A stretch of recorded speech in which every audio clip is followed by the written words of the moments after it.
back with segment number 2 of the Cummins Real Estate Group show. I'm Curtis Pope. Now, Michele, I know it's your favorite show of the month. I know you love doing the show every week, but I know the stat show is a little closer to your heart. It is. I live by facts. I love facts and, black and white figures. And it doesn't lie, right? So, and it teaches us and it shows us and it helps us, all the good stuff. So I love stats, and here they are. I love the headline of this month's stat report from the Fraser Valley Real Estate Board. I couldn't have come up with a better one. I'm not this creative. Hear this.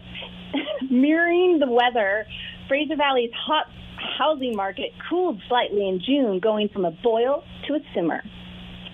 Wow. Isn't that nice? Wow. Whoever wrote that. Yeah, I like that. I wish I was that good of a writer. So, sales in the Fraser Valley Real Estate Board's multiple listing service remained robust in June, because this is June stats. However, for the first time since last September, monthly sales didn't break a historic record. Yeah, that's the news. Sales continue to remain elevated compared to a typical June, minus 22% above the 10-year average.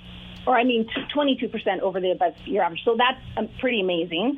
And Larry Anderson, he's our president this year of the board, and he said in June we shifted from an extreme seller's market to a strong seller's market. Although demand for Fraser Valley homes remains very high, over 40% of active listings sold in June. We're seeing the market settle down, giving buyers and sellers more room to maneuver. So it's good overall for everyone, but definitely still a seller's market. He continues, we're now seeing more subject offers, and for the first time in months, we're starting to see price reductions. A lack of supply continues to be the single largest factor affecting the market. Simply put, to meet current demand and get back to balance, we need about 3,500 more active listings in our region. So if you're thinking of selling, get going. As of July 1st, as part of Stage 3 of BC's Restart Plan, realtors are again allowed to hold in-person showings and open houses while continuing to adhere to public safety recommendations. So everyone, if you start seeing as of July 1st, those open house signs, yes, we are now allowed to have open houses, and we're still being very cautious and very careful, of course. Across Fraser Valley, in June, the average number of days to sell a single-family detached home was 17 days, and a townhome was 12 days. Condos took, on average, 21 days to sell. Okay, so the whole Fraser Valley area, the benchmark price activity, we're going to go through detached single-family homes, benchmark price, overall, $1,324,400. So that's an increase of 0.1% compared to May of 2021 and an increase of 33.2% compared to last June. Townhouses, benchmark price is at $678,400, and that is an increase of 21.2% compared to last year and an increase of 1.3% from the month before. And condos are currently at $493,500, and that is an increase of 1% from last month and an increase of 13.4% compared to last year. And now, going municipality by municipality, starting with the heart of the ocean, Abbotsford. Detached benchmark prices are at $1,140,100, and that is an increase of 38.8% from last year, and it just went down slightly from the month before, 0.3%. Townhouses in Abbotsford are at $575,900, and that's up 26.3% from last year and up 2.5% from the month before. And condos are at $378,100, and that is up 17.4% from last year and up 1.7% from the month before. And then Mission. Benchmark prices for detached homes are at $925,500. One of the only municipalities in the Fraser Valley to be under $1 million for the benchmark price for detached homes, and that's up 34.7% from last year and down just a tiny bit from a month before, 0.1%. Townhouses are $579,400. Interesting enough, that is higher than Abbotsford's benchmark price for townhouses. And that's up 24.6% from last year and up 3.9% from the month before. So townhouses are hot in Mission. Condos are at $411,200. That's up 16.7% from last year and up 1.4% from the month before. And then White Rock, South Surrey area. Detached prices for benchmark homes, or the benchmark price, is $1,731,600, up 29.6% from last year, and actually steady from month to month, from May to June. Didn't go anywhere. It stayed the same. Townhouses are at $810,000. That's up 23.7%. And up a little bit from the month before by 0.5%.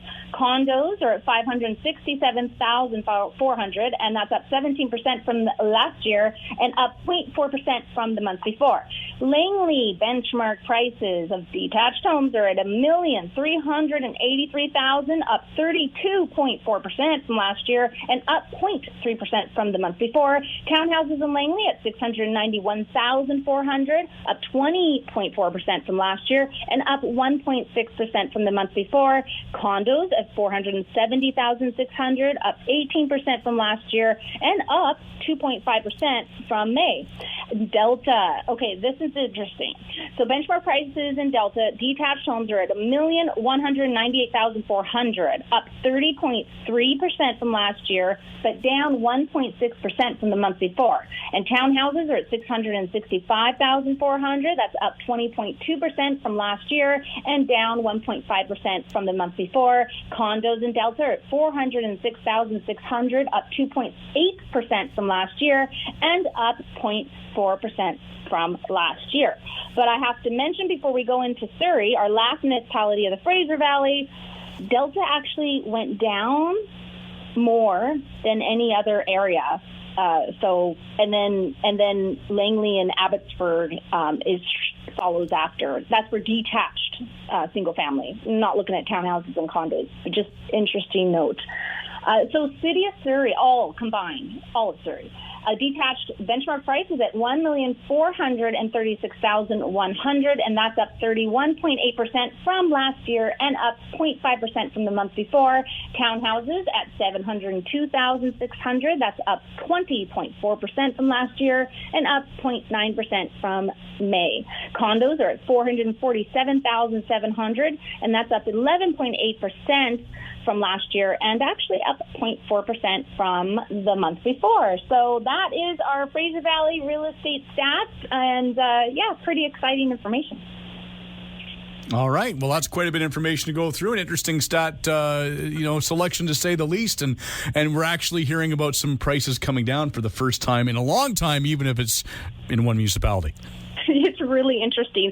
And if your realtor has you on an automatic update for, let's say, your neighborhood, to keep an eye out on your neighborhood, I call it for my clients a neighborhood market watch, where you automatically get all the new active listings in your neighborhood. You see when they sell, you see if they've terminated or canceled, or if there's an open house. Just keep an eye on your neighborhood market area, right? So when you're seeing that and you look at that collaboration center, which is a direct link to the real estate board, you can see what it sells for. You can see if the prices come down, and it is quite interesting in our system. I'm seeing the down arrows and a couple up arrows, but yeah, there's a slight shift, and I like to say slight because it's still a crazy seller's market, and we still don't have enough listings compared to buyers out there. So, all right, so we still have a lack of inventory. Yes, we do. Which is going to keep prices, I imagine, even if they are starting to cool off a little bit, still going to keep prices high, though. It's true. And you know what? This show, I'm not even going to mention a new listing because as it's listed, it's already sold. It's happened. It keeps on happening. So, And I want to mention a quote of the week before we go, because this one touched my heart this week. It's "Be a rainbow in someone else's cloud." I like that one. I've never heard that one. That's sweet. It's by Maya Angelou. Of course, that makes sense. Okay, but what a straightforward and very true quote. I like that one a lot. Yeah. All right. Well, if people might want more information about stats and about real estate and what you can do for them, where can they go? MicheleCummins.ca. And join us again next week when we will talk real estate in order to unlock your real estate potential on a show where real estate is maximized. Thanks for listening.